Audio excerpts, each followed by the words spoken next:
Donc, bonsoir, chers élèves. Soyez les bienvenus à cette deuxième séance de notre cours. Euh, la compétence 3, intitulée Traiter une situation relative à l'histoire de la philosophie par la connaissance des auteurs et de leurs pensées. Le thème aperçu sur l'histoire de la philosophie. Nous sommes toujours à la première leçon. Voilà, la première leçon, leçon 1, la période antique. Lors de la première séance, nous avions vu en introduction, ce qu'il faut entendre par l'histoire de la philosophie. Voilà, donc nous avons dit que l'histoire de la philosophie est intimement liée à l'histoire de l'humanité. Cette histoire a été marquée par l'apport des historiens, des exégètes qui sont les commentateurs, les sociologues et ainsi que les scientifiques. Donc c'est l'apport de toutes ces personnes, de toutes ces sciences qui vont permettre de retracer l'histoire de l'humanité qui est intimement liée à l'histoire de la philosophie. Nous avions vu également que cette histoire est subdivisée en plusieurs périodes, notamment la période antique, la période médiévale, le Moyen Âge, la Renaissance, la période moderne et la période contemporaine. Nous avions vu également que euh, la philosophie, si on s'inscrit dans la perspective philosophique, nous avions commencé par la période antique. Nous avons dit que cette période antique est subdivisée en trois grandes parties, notamment la période présocratique, la période socratique et la période post-socratique. Et donc, au niveau de la période antique, nous avions dit que cette période euh, est fortement marquée par, n'est-ce pas, la grande figure de Socrate. Non pas parce que la philosophie commence avec Socrate, mais parce que la philosophie, en tant que discipline, va véritablement commencer avec Socrate. Voilà. Avant lui, il a eu la philosophie, mais cette philosophie était, je veux dire, à l'état primitif. Voilà, donc à l'état primitif. Donc, la philosophie a commencé véritablement avec Socrate. C'est pourquoi il est perçu comme une référence. On parle de période pré-socratique, période socratique et la période post-socratique. Euh, nous avions vu également Héraclite. Héraclite qui est un penseur de la période post-socratique. Nous avons dit que chez Héraclite, sa philosophie est basée sur l'être, la connaissance des lettres, ou bien encore les caractéristiques des lettres. Nous avons dit que la caractéristique de l'être chez Héraclite, c'est que l'être est en mouvement. Et l'être, chez lui, c'est le logos, puisque sa philosophie est basée sur les trois concepts, notamment l'être, qui est le logos, ça va, le devenir et l'harmonie des contraires. Donc, les trois concepts sont intimement liés dans la mesure où le logos, c'est l'être.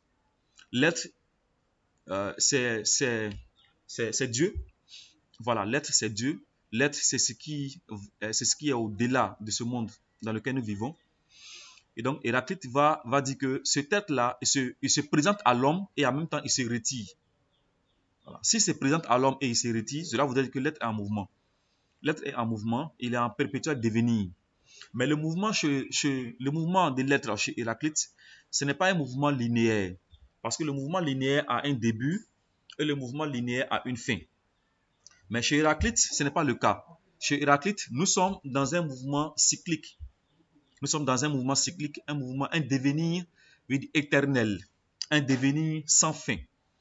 Donc, ce devenir sans fin va montrer que le logos est en devenir. Voilà, d'où le deuxième concept qu'on appelle le devenir chez Héraclite. Mais le devenir se fait par un déploiement. Un déploiement qui fait naître, je veux dire, un conflit. Un conflit entre l'être qui est l'un, l'être et les autres choses de la nature. Donc, c'est ce conflit-là qui va susciter la multiplicité des choses, qui va appeler les étangs. Ça va? Et donc, cette multiplicité des choses est caractérisée par le contraire. Ça veut dire que dans un de ces fragments, il dit qu'on ne se baigne pas deux fois dans le même fleuve. Ça va. Donc, le fleuve, la première fois quand tu te laves dans le fleuve et la deuxième fois, il y a une différence. Mais cette différence ne traduit pas, n'est-ce pas, le contraire, non. Ou bien encore, cette différence ne traduit pas la complexité, mais chez Héraclite, c'est l'harmonie. Dans les contraires, il y a une harmonie. Et donc, c'est cette harmonie-là qui fonde l'unité, l'immuabilité des lettres. Donc, c'est ce qu'il faut comprendre chez Héraclite. Et donc, nous allons maintenant voir la position de Parménide. La position de Parménide par rapport à l'être. Il faut d'abord comprendre que Parménide est né vers 515 et est mort en 450 avant Jésus-Christ. Il est en effet célèbre et se présente comme le père de l'ontologie éléatique, l'école éléatique, pour avoir dit et proclamé que l'être est et le non-être n'est pas. Donc déjà, Parménide va introduire l'idée de non-être. Héraclite n'a pas abordé la notion de non-être. Héraclite a parlé simplement de l'être et de son mouvement. Il dit que l'être est, il est en mouvement, mais dans un mouvement, un devenir éternel, c'est-à-dire un devenir selon, n'est-ce pas, un rythme cyclique, donc un cercle, un devenir perpétuel, un devenir sans fin. D'où l'éternel retour. Mais chez Parménide, Parménide va introduire la notion de non-être, qui est un vide. En plus de l'être, il va introduire la notion de non-être. C'est ce qui est assez intéressant chez Parménide. Pour Parménide, l'être étant ce qui est, c'est-à-dire qu'il est immuable, ne peut pas être nié. Donc, il ne peut pas être nié, c'est que l'être ne se déploie pas, il n'est pas en mouvement. Même partiellement, si bien qu'il échappe au mouvement, voilà, au changement et au devenir. On voit que chez Parménide, l'être n'est pas en mouvement. En aucun moment, l'être ne peut se déployer, l'être ne peut se mettre en mouvement. C'est un être également qui résiste au changement et au devenir. S'il n'est pas en mouvement, donc il résiste également au devenir. Donc l'être n'est pas en devenir. En substance, l'être il est inengendré et il est impérissable. Cela voudrait dire que l'être est sans fin. Il est sans fin. Il est indivisible, immobile dans la limite de liens puissants, immuablement fixés. L'être est immuablement fixé au même endroit. Il est sans manque, terminé de toutes parts. Ici également, on voit que l'être a une délimitation. Il est terminé de toutes parts. Il est semblable à la courbure d'une sphère bien arrondie. Chez Héraclite, c'est le mouvement de l'être qui est sous forme de cercle. Sous forme de cercle. Mais chez Parménide, l'être lui-même, dans sa morphologie, dans sa forme, il ressemble à une courbure, à une sphère bien arrondie. Cela voudrait dire que l'être est délimité de toutes parts. À partir du centre, il est également rayonnant, car ni plus grand ni moindre. Il ne saurait être ici ou là. S'il ne saurait être ici ou là, cela voudrait dire que l'être est fixé. L'être, il n'est pas en mouvement, il est immuable, il est fixé. Il ignore donc la dispersion. Il ne peut pas être partout et le rassemblement. Donc, l'être ignore la dispersion. Il n'est pas partout à la fois chez Parménide. Il ne peut être venu du néant. Il est éternel et immobile. Tu vois que vous voyez qu'il revient chaque fois sur l'immobilité de l'être. L'être ne peut se mouvoir. Il ne peut être en mouvement. Il ignore par conséquent le temps et l'espace. Si on s'en tient à une telle définition de l'être chez Parménide, on se rend compte que Parménide entre, n'est-ce pas, en contradiction avec Héraclite. Parce que pour Héraclite, chez Héraclite, l'être est en mouvement. Chez Parménide, ce n'est pas le cas. L'être n'est pas en mouvement. Le mouvement de l'être chez Héraclite est un devenir, mais un devenir éternel. un éternel cyclique, un éternel retour sur soi. Mais chez Parménide, l'être n'est pas en mouvement, il ne peut être ici et là à la fois. L'être est immuablement fixé. Il est fixé, mais sa morphologie, sa forme également, ressemble à une courbure, à une sphère bien arrondie. Donc, cela voudrait dire que une telle définition de l'être consacre l'opposition avec la philosophie d'Héraclite. Parménide rentre en conflit avec Héraclite dans leur conception de l'être. L'être ainsi défini, Parménide en tire la conséquence directe qui est celle de la connaissance. Et pour lui, il existe alors deux voies. La première, c'est la voie de la vérité qui dit comment l'être est. Voyez-vous, il va dire comment l'être est. Et qu'il est impossible qu'il ne soit pas. Donc, l'impossibilité que l'être ne soit pas est le non-être. Je viens de dire que l'une des différences de la conception de l'être entre Héraclite et Parménide, c'est que Héraclite va introduire la notion de non-être. Il est impossible que l'être ne soit pas. Et la seconde, qui dit que l'être n'est pas et que le non-être est nécessaire, voire qui n'offre aucune issue.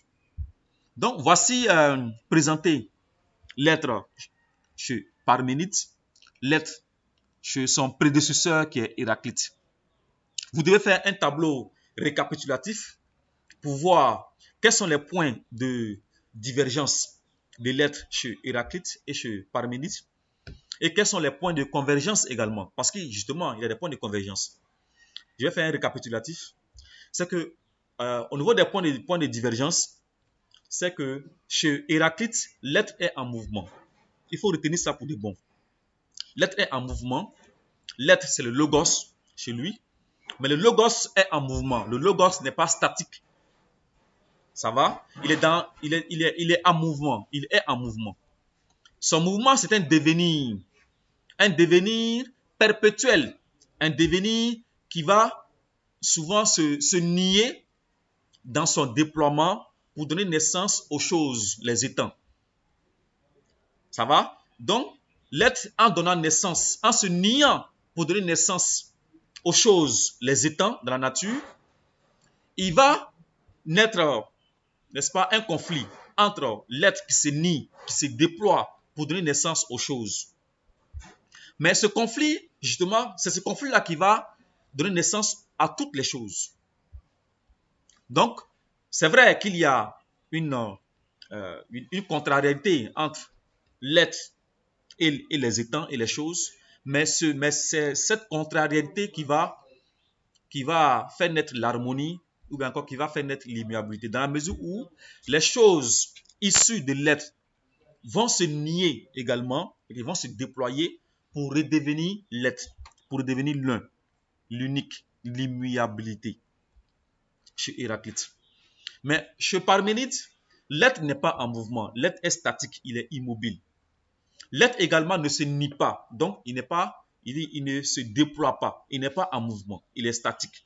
Il ne peut être ici et là, il ne peut être partout à la fois. L'être est statique. L'être également est éternel. C'est ce qui est les points de convergence entre les deux. C'est que chez Héraclite, tout comme chez Parménide, l'être, il est au-delà du monde sensible. Voilà. C'est le principe premier de toute chose. C'est l'être. Ça va? À part cela, leur caractéristique, la description de l'être chez Héraclite et chez Parménide diverge considérablement. Il y a un fossé entre les deux. Dans la mesure où Parménide entre en conflit direct avec Héraclite dans sa conception de l'être. Et c'est ce qu'il faut comprendre chez ces deux penseurs que nous venons de voir, notamment dans cette période présocratique. Nous allons sursoir également à cette deuxième séance, espérant se retrouver pour d'autres séances sur ce thème aperçu sur l'histoire de la philosophie. Je vous remercie pour votre aimable attention Et donc, on se retrouve pour la prochaine fois. Merci.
Qui est en salle là-bas? Va appeler le professeur de histoire géo.